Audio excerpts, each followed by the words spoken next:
Hello, everybody. Welcome to the Daily Edge. Today we have a great show for you. There's been some news coming out of the UK, but why don't we give everybody a little bit of time to come? To join us. Um, let's wait a few minutes, and I will be with you. Um, in about 2 to 3 minutes. All right. Now, if you have any questions, just post it or write them on the chat, and I will be answering them when I get back.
All right, everybody, I'm back. I think that we gave everybody or all of daily edgers that got a notification a good time for them to join. So let's start. Let's not waste everybody's time. Let's start. Today there were some comments by Boris Johnson. Boris Johnson is the I'm sorry about this. All right, Boris Johnson is the UK's prime minister, and he said that he is willing and able to take or to go with Brexit or to be out of the UK by October 31st with or without a deal, reinforcing his hardline rhetoric that he's been with since the referendum. This obviously had a negative impact on the pound, and this is where we're going to be starting today with the pound. And the thing about the pound is that, the thing about Forex, guys, is that, well, you have to choose the instrument you're going to be using to trade the currency you want to trade. For example, the pound. We have on the top left of my chart, or on the top left of my screen, we have the pound versus the US dollar, and the pound versus the US dollar is down 0.43%, or the pound is down 0.43% against the US dollar today. But if you look at the pound versus the yen, the pound is down 0.72% against the yen. And the setup is was much clearer on the pound versus the yen. So we're going to look at that market right now. Okay, let me just thicken this chart out for you guys. And as you know, for me, it's just everything is about key levels all the way. Now, we are in a very bearish move on the pound. Against all majors, but most importantly against the yen. Let's calculate how much the pound is down from against the yen since the beginning of August, right? So we are down. Well, right now we are down 3.15% against the yen, And last week, at the end of last week, if you are a premium member, we had a very interesting thought about this market. We were actually looking to go short or to go long on this currency pair.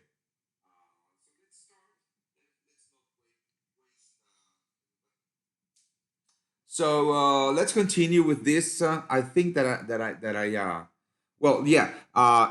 So the thing that with this is that we bought the pound versus the yen right here at the breakout, but when we saw that sellers were coming in here at a key level where we found sellers in the past, we closed that long position at break even, and we flipped it. We're long above this high. We were expecting at least a clean break above this key level, a retest for a continuation higher. When we didn't get that, and we started to chop, yeah, just below our key level, where basically our trade idea was invalid, and we flipped it, and we went short right here, just below the lows, with a stop loss above the highs, and our targets all the way down here. All right, so that's a great risk to reward. And to continue with this analysis on the pound versus the yen, you can see that I have a market profile on my chart. Well, I like to use market profiles or volume profiles. I'm sorry, this is the volume profile because I like to know where the high volume has been traded in the past. And right here, I'm looking at the volume from this high till this low and inside of this kind of triangle formation. And we are below the point of control, which means that we are below the zone where the most volume has been traded. And this to me is very bearish. Why? Because normally here is where big orders are going to be located. And as you can see right here, sellers have swept with those buy orders, and the volume going down decreases, which means that it's going to be easier for sellers to drive price down to test the lows. So very good position that we are in the pound versus the yen. And yes, we do expect a continuation lower, um, and a test of the previous base, which is where we last found real buyers, and maybe a continuation lower to test the lows of the move.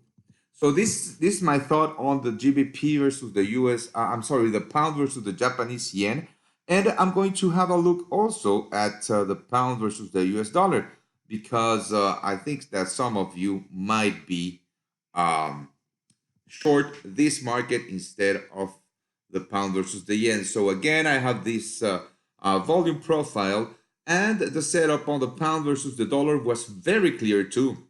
Now, let me just get rid of some of these levels, and I'm going to show you what I mean about the clarity of this setup. So basically, this is actually I need to put this entire market profile up until now.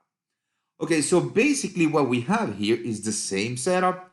Buyers drove the price on this market up to our key level, which are the previous highs, okay? But we're unable to break above. The setup was much clearer actually on the pound versus the yen, but it was very clear here too. As you can see, there was here is where sellers stepped in on in the past, and here is where sellers were going to be stepping in again. And if you look at the market at the volume profile, just above these highs right here, volume starts to decrease considerably, which means that had buyers been able to swipe all the sell orders, a retest and a continuation higher would have been uh, very plausible because of the low volume that we would have encountered at these zones. But as you can see, let me just thicken this chart out for you guys. I'm going to, yeah, I think that's fine. As you can see here, we didn't quite get to that key level, but I mean, yeah, we did get to that key level. And right here at the point of control is where we start to find sellers. And of course, that when we broke with the previous high, the previous low, I'm sorry, we retested that point of control, and now we are dropping again. So yeah, basically the pound is dropping against all majors, and as you can see, the setups were very similar, but we chose to trade the pound versus the yen.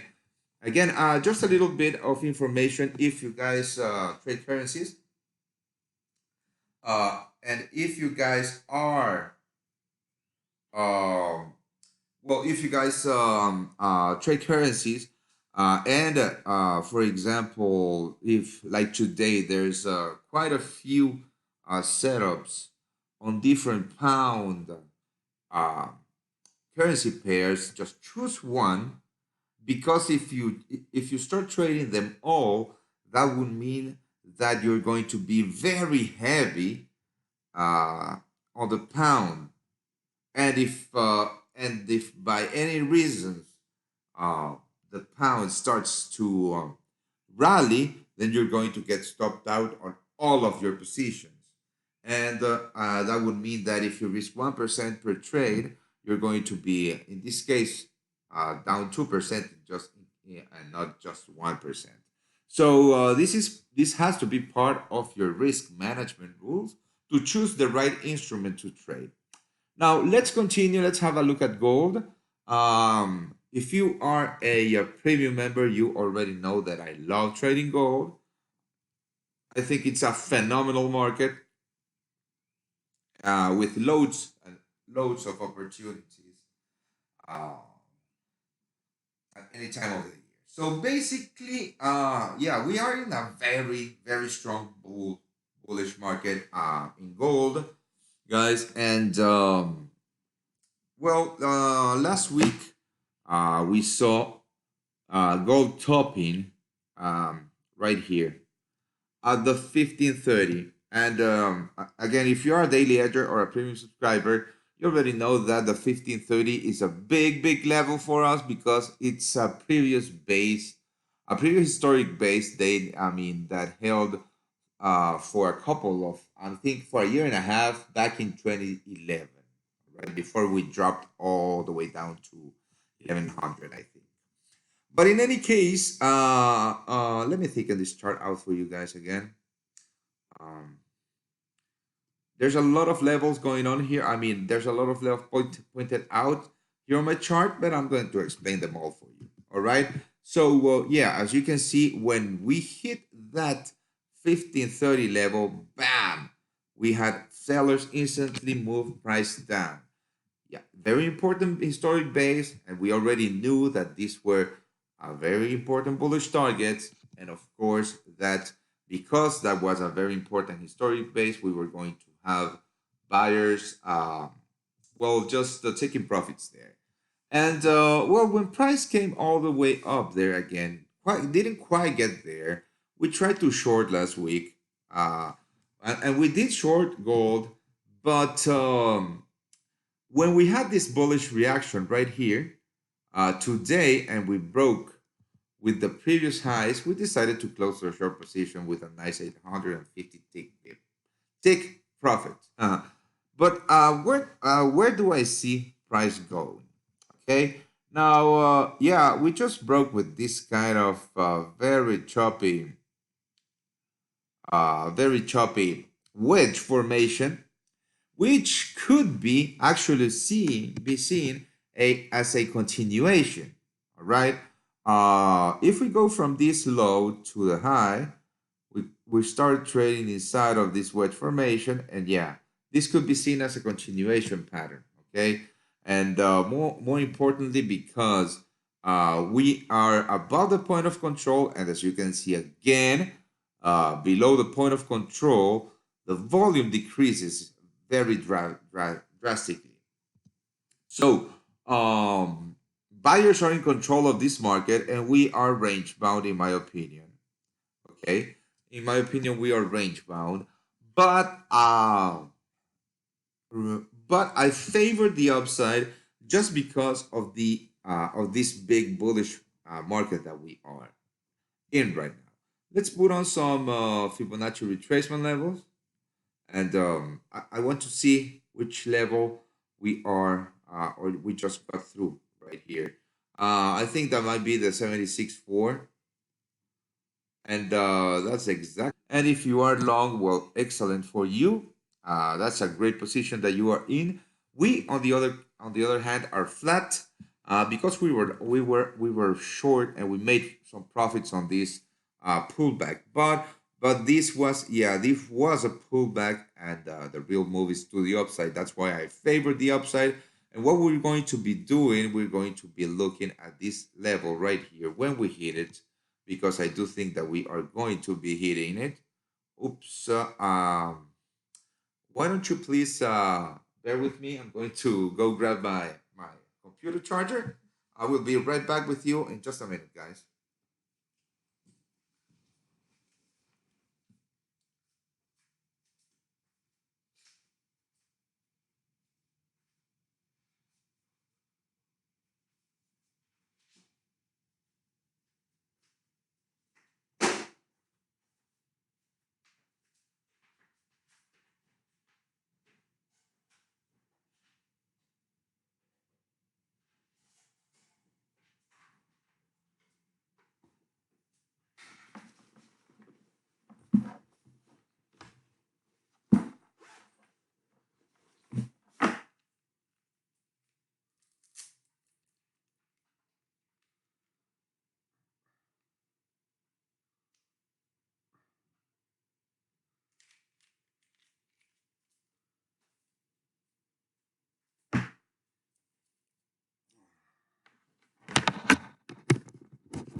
All right, I'm back. So yeah, this is where I see gold going.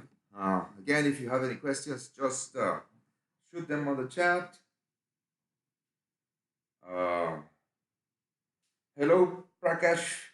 How are you? Nice to have you here.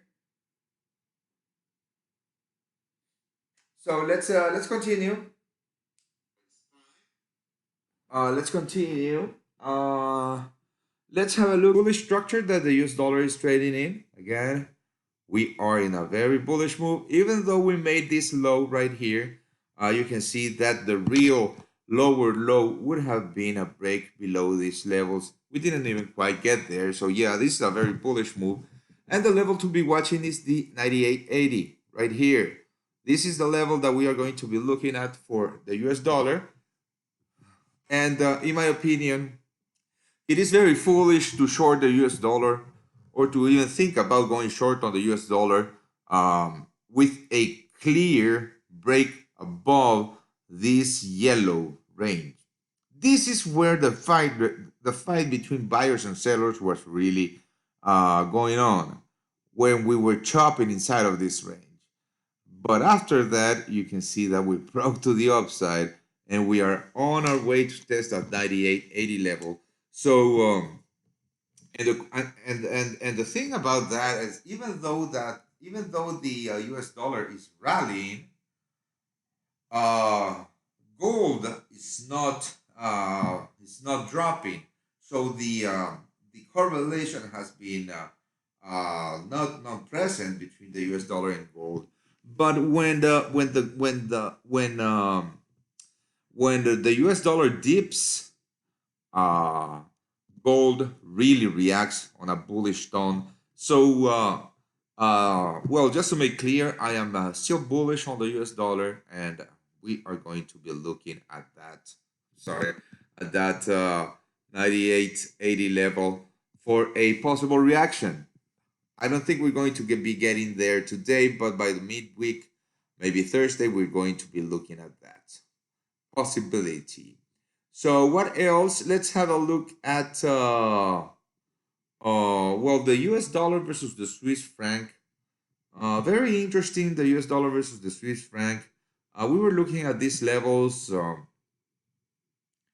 last week. Very important previous base for a retest. So the impulsive move is to the downside. And the way you look at impulsive moves versus pullbacks is just by looking at the chart, guys. You can see that the impulsive move is to the downside because the move is very strong and very steep, and the move to the upside is very choppy, which means that uh, the impulsive move is to the downside. So we're going to be looking to short this currency pair. And right now, we just got to a very interesting level, which is this base right here. Okay. Now, we got to this base inside of what seems to be a wedge. But right now, let's have a look what's going on right now. But right now, we have buyers coming in, right? The US dollar is rallying pre New York session. I mean the pre the New York Open, and we are rallying up. But again,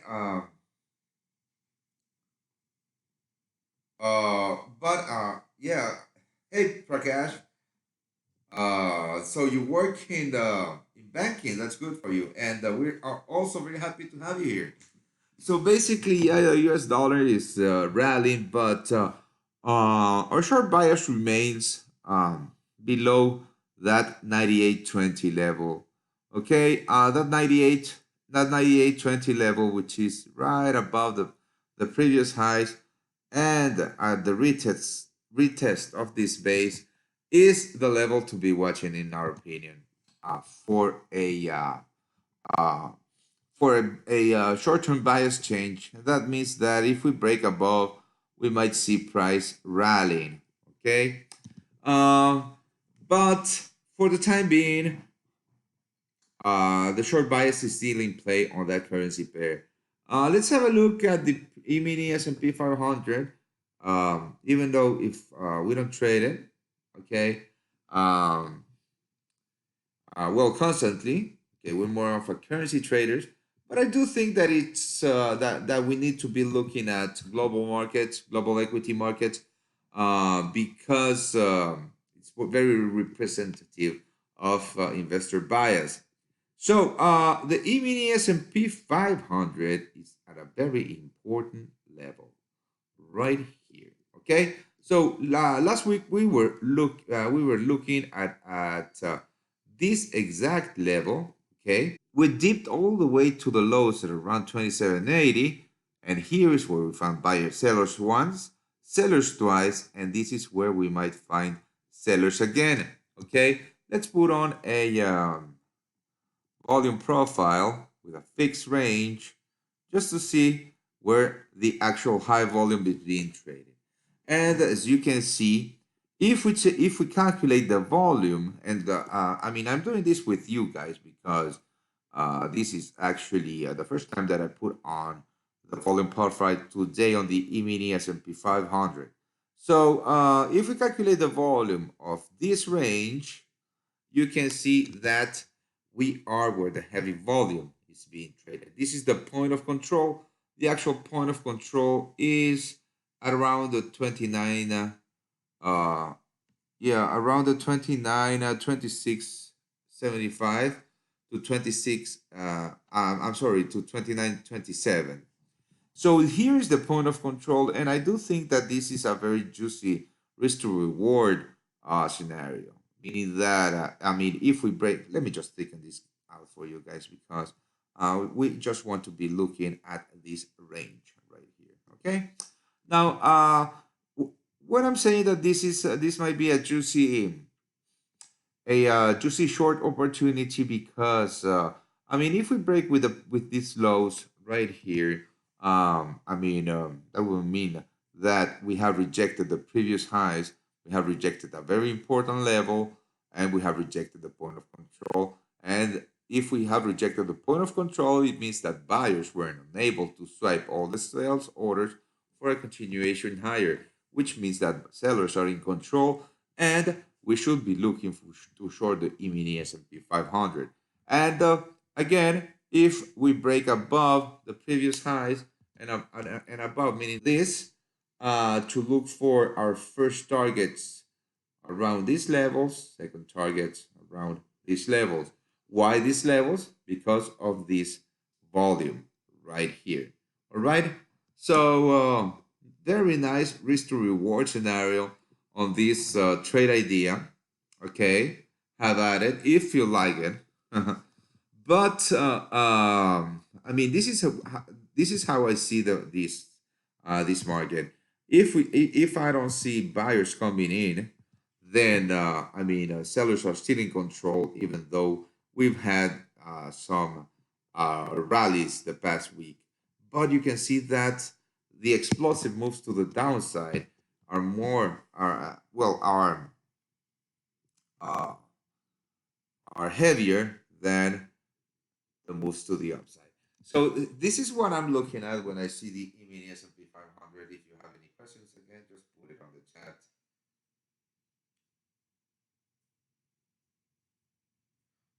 I mean, hello, Dennis. The E-mini S&P 500. I mean, the pricing is better. The pricing is um, more exact or correct uh, with the E-mini. But if you, I mean, and the real volume is here in the futures contract. Remember that a CFD is a contract for difference, which is a derivative product of this market, which means that the underlying product or the underlying market is this one, the one that we are looking when you look at the CFDs. Again, yeah, you can trade the CFDs. Okay, you can trade the CFDs with your forex broker. That's completely fine. There might be some difference in pricing, but the levels are still the same. Okay. When what I mean is that because this is the underlying market of any S&P 500 CFD, even though if the price is not exactly the same, the highs and the lows will be the same, so you know where to put your sell stops, your buy stops, etc. So yeah, this is what I'm looking at when I see the E-mini or the SPUS. Let's continue, all right? Let's have a look at what's going on with, I don't know, what you guys are looking at. Why don't we do that? Why don't you tell me what you're looking at and I'll go through it? Because if not, I think that we've gone through the most important markets for today. Um, and I will be going off shortly. But again, was very nice to having you, and I'm going to be doing this every single day. And if you are not a premium subscriber, remember that I'm leaving you a link below this video to get the trade ideas that I was talking about, like the short on the British pound versus the Japanese yen. There's a nice deal for you guys on the link below. And if you are a premium subscriber, well, you already took that trade. And I'll see you guys on the inside. For Tradimo, this has been Orlando. I didn't plug my battery apparently, but that's fine because I'm out. And I'll see you guys tomorrow. Goodbye.